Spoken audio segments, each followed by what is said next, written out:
Ketua DPP PDIP, Jarod Saiful Hidayat mengungkap sejumlah kecurangan yang terjadi di Pilkada Sumatera Utara. Hal ini disampaikan Jarod saat konferensi pers bersama PDIP di Jakarta pada Kamis, 28 November 2024. Dalam kesempatan itu, Jarod merinci intimidasi yang dilakukan oleh oknum polisi kepada pemerintah desa di Sumatera Utara untuk dijadikan sebagai tim sukses di proses pemungutan suara. Dirinya juga menjelaskan, adanya oknum di tingkat polsek untuk mengamankan suara Cagup Sumut Bobi Nasution. Jarod pun telah menghimpun barang bukti yang akan diadukan lewat Bawaslu. Dirinya pun meminta agar ditindaklanjuti sesuai prosedur. Meski menurutnya ada oknum penyelenggara pemilu yang dianggap mengabaikan pelaporan. Baik, terima kasih. Saudara sekalian, di dalam demokrasi, di dalam pilkada, menang dan kalah itu adalah hal yang wajar. Pasti ada yang menang dan pasti ada yang kalah di dalam meraih kekuasaan.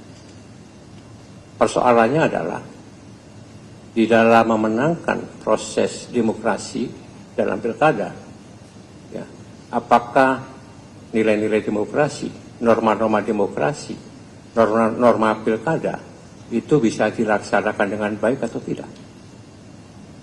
Apakah di dalam memenangkan pasangan calon tertentu itu juga melekat ada etika moral dalam diri seseorang maupun negara supaya dia tidak membabi buta?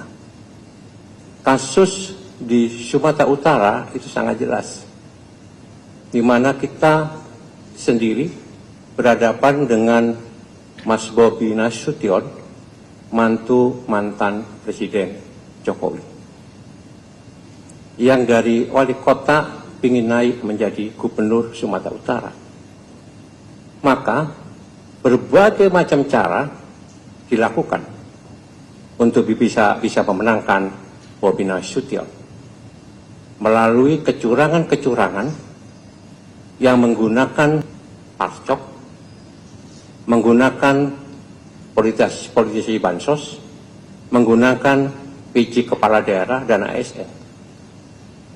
Teman-teman di Sumatera Utara sudah mengumpulkan bukti-bukti, baik itu dalam bentuk video, rekaman, kemudian surat menyurat, mencatat semua dan melaporkan kepada Bawaslu.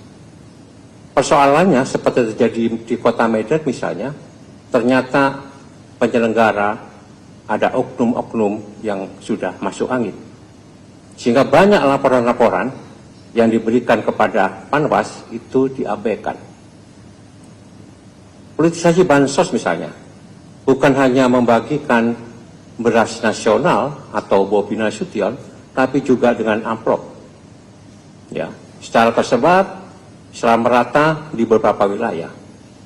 Termasuk juga intimidasi parcok kepada kepala desa untuk dijadikan sebagai tim sukses di dalam menggalang suara, dan ada oknum-oknum di Kapolsek, di Polsek untuk mengamankan suara itu. Saudara sekalian, saya bertemu dengan beberapa teman di sana, termasuk para kepala desa yang diintimidasi oleh parcok. Saya bilang sebaiknya kau bicara apa adanya dan mau bersaksi. Tapi dia takut.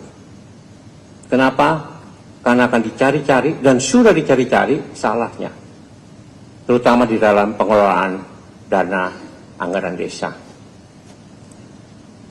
Semuanya dicari oleh mereka sehingga mereka ketakutan. Inilah bentuk intimidasi cara senyap. Dan dia mengatakan pada saya, mohon maaf Mas Jarod, saya tidak berani.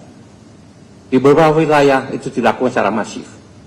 Praktek-praktek seperti ini adalah praktek-praktek yang melanggar isi norma, aturan, termasuk moral dan etika.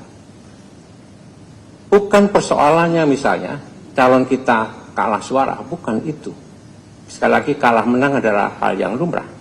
Tapi cara untuk meraih kemenangan itulah yang kita persoalkan. Oleh karena ini menjadi pengalaman kita, sisi-sisi gelap demokrasi telah terjadi. Termasuk di dalam Pilwali Kota Medan. Bagaimana Kota Medan kemarin dihajar hujan deras dan banjir di mana-mana.